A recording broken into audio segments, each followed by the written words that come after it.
Welcome back, vampires. I'm Simon. I'm Ellie. And if you enjoy this video, please remember to like, comment, subscribe, and bite down hard on that bell thing. Not you, the bell thing. That would be very kind of you indeed. And of course I'm saying stupid things because we reacted yesterday to the San Diego Comic-Con super teasy teaser for Season 3 based on the Vampire Lestat, which hasn't even started filming. They don't even start production until I think October.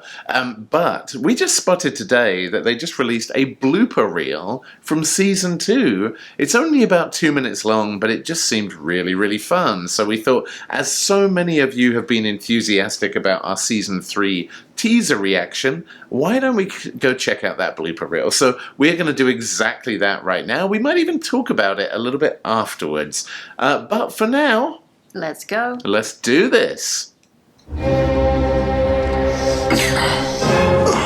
Bonjour, mon amour. Smile at me. Okay. I'll try to be scary. That's it. Sorry.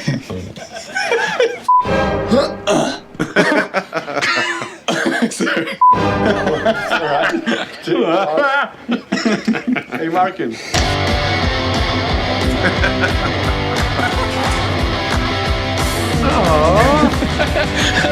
Oh, this is on me.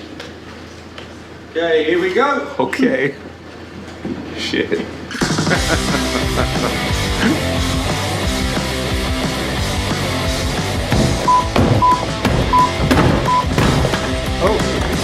Sorry. If you don't leave here tonight seeing the world, I pre-release. I need to be a bit back, a bit further.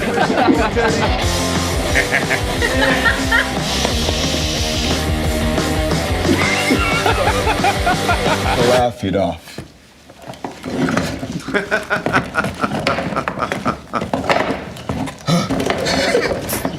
I hate this chair. Sorry.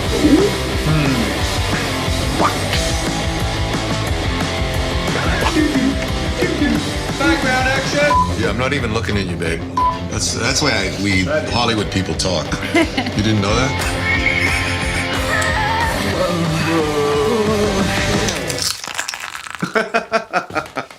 3-4 days with folks before he's.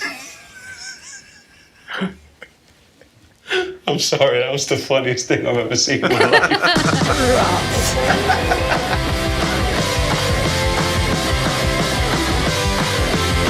I'm done. I'm going. So what did you think of the bloopers from Season 2?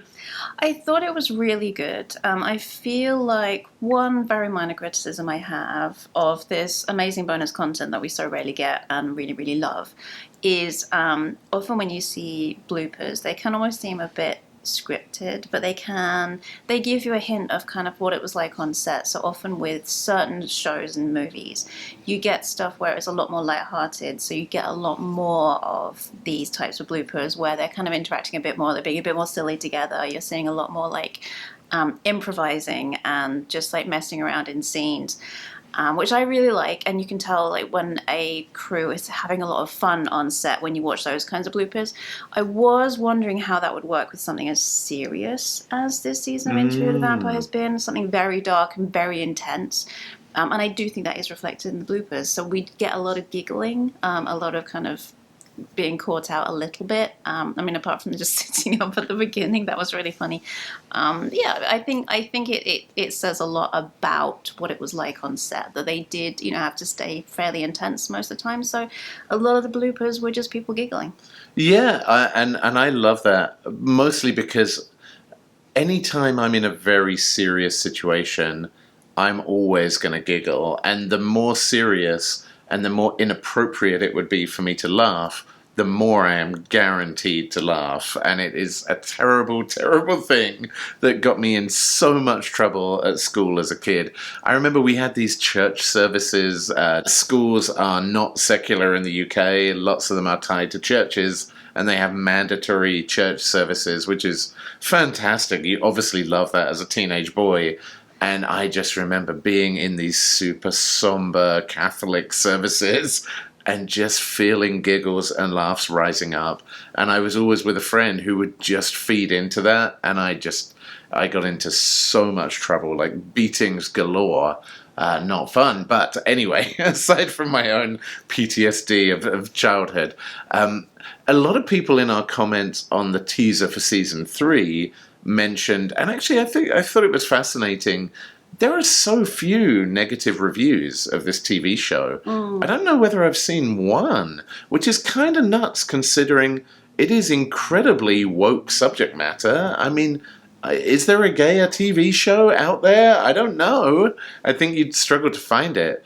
So it kind of amazes me that this show has not been review bombed by the ultra right-wing haters. Maybe it snuck under the radar somehow. Or they're not watching it because it gives them demons. Well, maybe it gives them demons.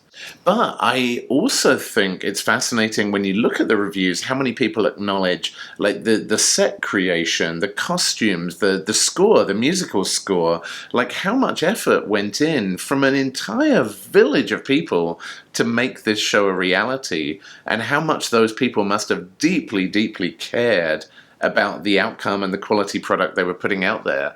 And I think it's fascinating watching the bloopers, how familial it all feels, like how much of a family the cast and the crew seems to feel together, that they feel open to be that silly and to goof around without getting in trouble and without annoying people, because this is not universally acceptable on every film set.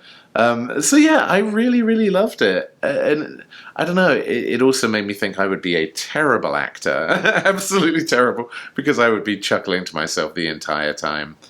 Is there one character, or is there one actor who plays a character, obviously that's what actors tend to do, watching this blooper reel that made you think, gosh, I would love to hang out with that person, they seem so fun? I think I cannot remember the name, and all the fans are going to annihilate me in the comments. But the actor who plays Lestat, Sam Reid. Sam Reid. Annihilated. Yes, I am annihilated. He just looked really fun. Like I really like how intense his acting is, and it is kind of nice that he had that space to just be a bit silly on set, like making Louis laugh and his chair. Yeah, breaking the chair. That was really fun, but he just looks really fun to be around. And I think the other things that we've seen him doing, like in the teaser for season 3 or for the next kind of follow-on from this season with the Vampire Lestat, he just looks really, like he's really thorough in how he acts, but he just looks, but it kind of in an in-depth way that just makes it seem like he's probably really interesting to have a conversation with. Yeah, I agree. He is the kind of person I would just love to go for a beer with and probably end up doing all sorts of weird adventures after a couple of drinks. Yeah, especially in New Orleans. That is the place to go if you want to get up to some crazy shenanigans. Yeah, I agree. Sam Reid, Lestat was going to be my pick as well. He just seems like such a serious actor, but also a really, really fun dude. What about you guys? Who on the cast would you want to go for a couple of beers in New Orleans with and go on some kind of crazy, silly, drunken adventures? Let us know in the comments down there. Ooh, that made me think of another question for you. Oh, a question for me? So we talked in our other video about how we both kind of felt a connection to Louis' character. Yes. With him being kind of overthinking and kind of moody and emotional. And like when we watched it and read the books when we were younger, like that was very much our vibe. Do you think that's why we want to hang out with Lestat? You know, it's super interesting. It's something that I've been reflecting on in the comments from the first video that we released. A lot of people reminded me that while, like, my memory of the books goes back to the mid-1990s, so it is a while ago, and in my memory, Lestat is this really three-dimensional complex character. However, in the first book, Interview with the Vampire, that's not really the case. Lestat, I think even intentionally, was written as a bit of a two-dimensional villain. So, I think the Lestat you see here portrays Lestat as we know him from this body of work.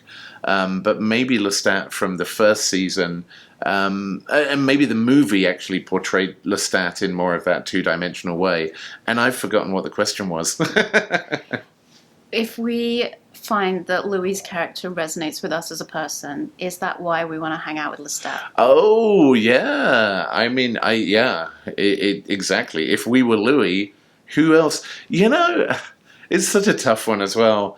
Isn't Louis' relationship with Armand lovely and caring until the end of season 2? No spoilers here, but geez, did not end well.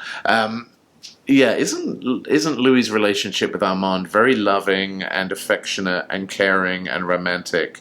Wasn't Louis' relationship with Lestat not those things? And yet, isn't there something attractive about that kind of a relationship that Louis had with Lestat?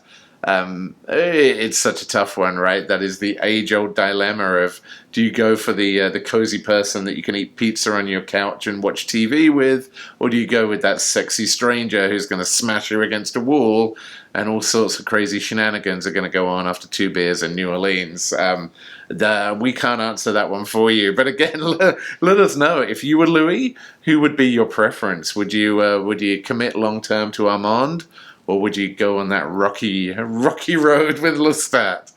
We would be fascinated to hear your answers. We've really enjoyed hanging out with the interview with the vampire fans on our channel. So thank you again for all of your interactions. Thank you for watching this video. We hope you enjoyed it. And if you do, why not like and subscribe? Because we're going to be in this for the long haul ourselves, whether you're the cozy TV watching, pizza eating type, or the slamming up against a wall, 2 beers in New Orleans shenanigans kind of a type. So we will see you very, very soon, friends, on the next Nerd Safari. Peace out, vamps.